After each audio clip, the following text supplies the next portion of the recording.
The guests froze mid-laughter when the millionaire's voice thundered, "Get out of my house now!" A tray shattered on the marble floor. The maid, a quiet black woman named Grace, trembled as dozens of eyes turned toward her. But, sir, I didn't do anything. "Don't lie to me in front of my guests," he snapped. For a moment, silence swallowed the room until his little daughter stepped forward, her voice shaking. "Daddy, do you even know what she saved you from?" The crowd gasped. What happened next? No one at that party would ever forget.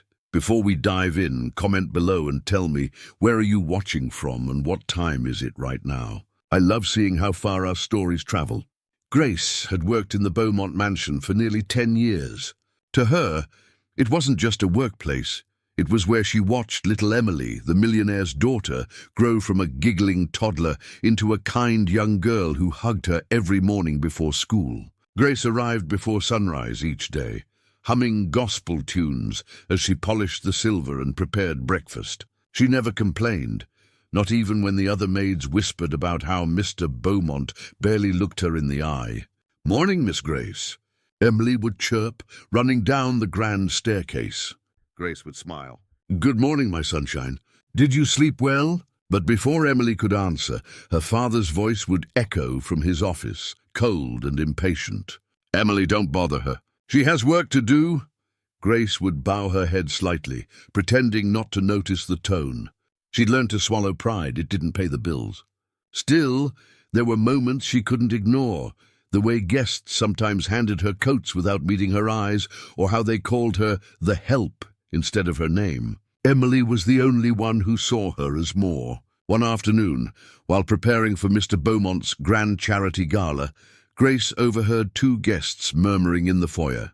"Strange, isn't it?" one said. "A man like him hiring someone like her."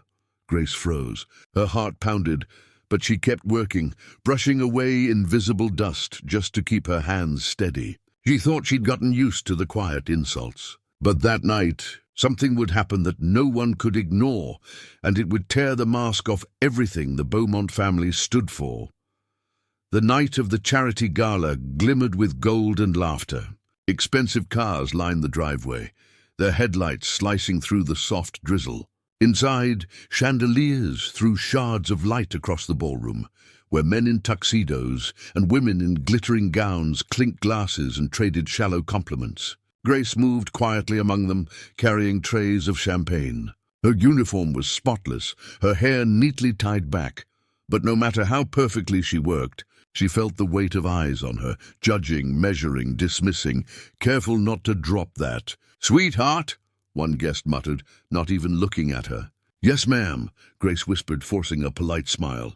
From across the room, Mr. Beaumont laughed loudly with a group of investors. He looked powerful, untouchable. Emily stood nearby in her white dress, trying to blend in. When she caught Grace's eye, she smiled softly, a silent reminder that not everyone in this house had forgotten kindness. As the night went on, the rain outside turned into a storm. Wind rattled the windows, and thunder rolled over the hills. Grace hurried to close the patio doors when she noticed something odd, water leaking from a corner near the circuit box. She frowned. Something didn't feel right. "Sir," she said, approaching Mr. Beaumont cautiously, "I think there's a problem with the wiring near the terrace. It could be dangerous." He barely turned his head. "Grace, this is not the time. Handle it quietly, and don't embarrass me in front of my guests." "But, sir," I said, "enough." His voice cut through the music, drawing glances from nearby guests. Grace froze, her heart pounding. The DJ hesitated, uncertain whether to keep playing. Emily stepped forward, whispering, "Daddy, she's just trying to help." But Mr. Beaumont raised his hand. "Emily, go back to your seat."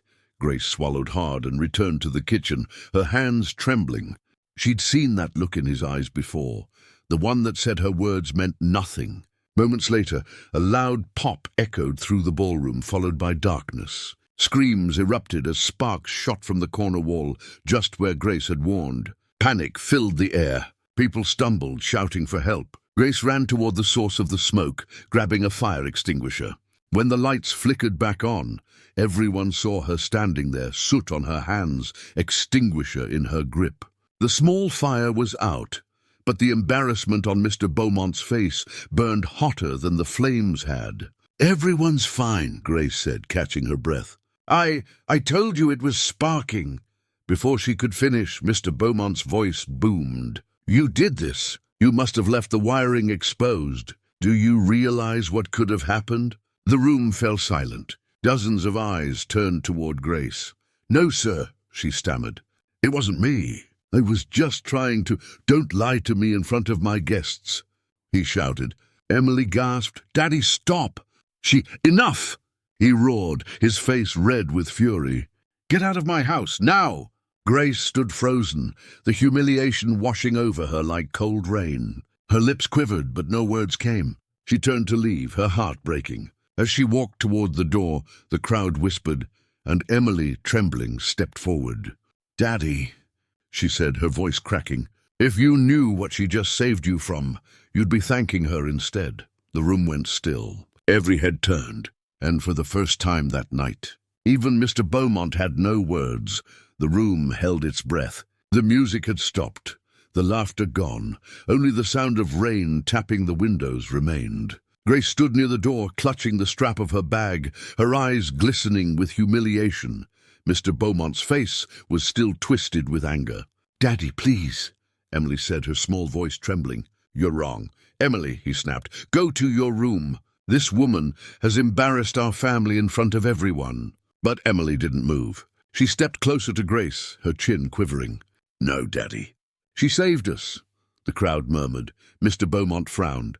"Saved us? What are you talking about?" Emily's eyes filled with tears. "I was on the terrace when the lights flickered.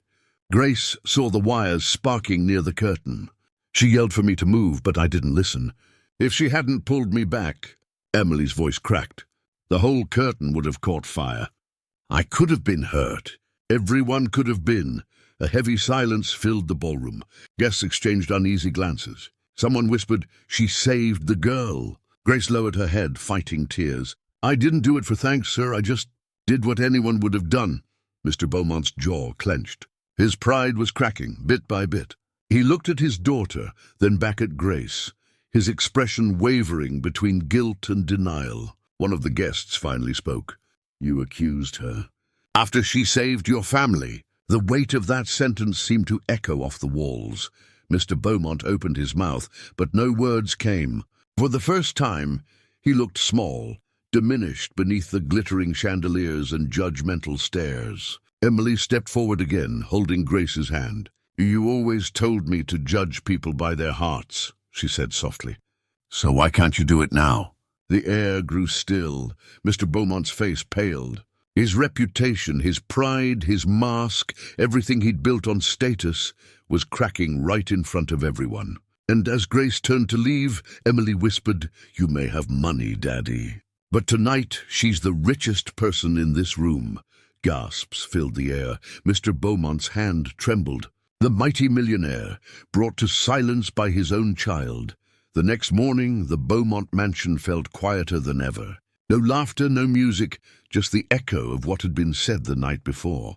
Grace didn't come back. Her small locker in the servants' quarters stood empty, her folded apron resting on top like a silent goodbye. Emily sat at the kitchen table, staring at the spot where Grace used to stand every morning, humming softly while making breakfast.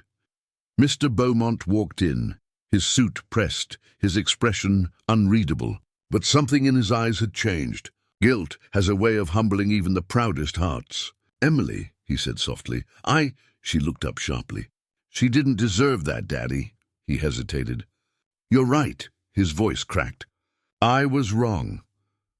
That night he tried calling Grace, once, twice, but the number was disconnected.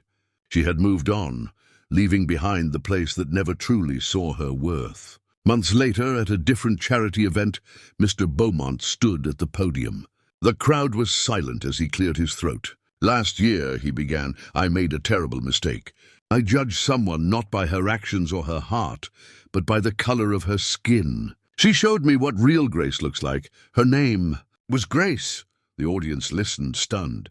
Emily, sitting in the front row, smiled faintly through her tears. Sometimes it takes losing the kindest soul in the room to realize how blind we've been all along. Grace never became rich, never made headlines. But her courage, her quiet dignity, changed a man, a family, a room full of witnesses. Because racism doesn't always wear a uniform or shout in the streets. Sometimes it hides behind polished doors, polite smiles, and dinner parties. And maybe it's time we all looked a little closer at the moments where silence becomes complicity. So tell me, if you saw it happening in front of you, would you stay quiet too? If this story touched your heart, drop a heart and hit subscribe.